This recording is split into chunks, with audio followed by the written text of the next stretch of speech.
Hi, my name is Benjamin Katz, and welcome back to another episode of the 48 Cent Ice Cream Review, where today I'm at Southern Sweets Ice Cream and Sandwich Shop in Beaufort, South Carolina, trying the two flavors, Creamy Praline and Chocolate Fudge Brownie. Let's get started with the Creamy Praline. Now, before I review the ice cream itself, I do want to note that this ice cream is not homemade. These flavors are coming from larger distributors and manufacturers like Giffords. The reason I'm still reviewing this place, of course, is because they're not just selling from one manufacturer. They don't have exclusivity contracts. And they are finding which manufacturers they like the ice creams of best. And they actually have 4 or 5 different manufacturers that they're selling from their store. Non-exclusive, of course. So the ice creams they're serving are reflective of the ice creams that the owners do enjoy themselves. And I was able to have a small conversation with them about how they supply their ice cream and how they talk to their local vendors. But there's a homemade ice cream maker down the bridge that tried to sell it to these people, but they just don't have the capacity necessary. But I digress. Back to the ice cream. This creamy praline flavor is in fact quite creamy. The caramel swirls throughout, and the subtle crunch of the, I believe, pecans that go into creamy praline are providing a lovely textural contrast and a mouthfeel that is silky, to say the least. Because this ice cream is coming from a larger manufacturer, you would expect it to be very even in terms of its ice cream, and it melts on the tongue quite easily. There is proper cleavage along the lines. It is your standard manufactured ice cream that, tastes exactly how it should and is portrayed exactly how it should. Let's try the creamy fudge brownie next and see if they keep up appearances. I'm confident that with the right ingredients and the right recipe, I could exceed the quality and flavor of this ice cream. To me, the only reason why mass manufacturers are successful is because they're able to operate on a scale that drowns out local talent and creativity. Why would you buy a local person's, $80 a carton ice cream when you buy manufacturers $40 a carton ice cream?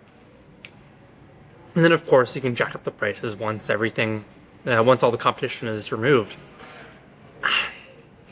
There's a major reason why I don't like reviewing ice cream that is sold by mass manufacturers, is because I think that it reduces the creativity and the joy behind ice cream. I could have this exact same scoop anywhere else in the country. When I come to a local area, I want to taste the local creations. I want to taste what flavors and creations are fresh and unique and born of human inspiration and creativity.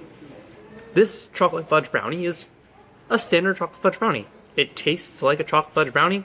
The texture is brownie-esque. It's rich and fudgy and dense and chocolatey, but it's missing some passion and soul that I really look for in an ice cream. Now, I will note there's likely some placebo going on here, wherein if I know an ice cream is homemade, I'll likely treat it with a bit more respect and love, and I'll probably attempt to taste it better. But when I don't know whether or not an ice cream is homemade, I try to review the ice cream based on how I'm tasting it. As soon as I know an ice cream is manufactured, then my opinion goes down a little bit. And I feel like the flavors taste a bit worse. Is it placebo? Absolutely. Is it biased? 100%. But I think part of the ice cream is the experience. And if I know the experience is homemade, I'll give it more leniency. And if I know the experience is a nationally understood, unified experience, then I'll treat it as such. So therefore, I don't think it's too much of an issue that I have this bias and preference towards the homemade flavors, because a lot of it is the emotion and the surroundings and the story behind it that makes ice cream so special to me. And just for appearances, let's try the combination of the two flavors. I'm expecting this to be delicious. I mean, who doesn't love a caramel fudge brownie? It's delicious, as expected. And so that brings us to our closing thoughts. I don't fault Southern Sweets Ice Cream Shop for selling manufactured ice cream. Ice cream is a dessert, a commodity product, a luxury, a treat. And so you kind of got to keep the price down. You kind of got to look at the manufacturers. In times when people are buying less and buying less ice cream, the local manufacturers get a bit crowded out. And they were talking about how they were able to buy more local, more small operations in past years, but recently it hasn't been economically viable. I understand that. I'm not going to take points off for selling a manufacturer's ice cream. What I would love to see is try swapping in a flavor of the month that's from the local place down the road. Who cares if it runs out fast? I just want to see that there's some effort being put towards the local operations. Because if you put money towards local operations, they'll be able to scale better. They'll be able to put more effort behind making more ice cream. And then creativity and ingenuity is taken more into account. So if you're in Beaufort, South Carolina, I can't necessarily recommend you stop by Southern Sweets for homemade ice cream.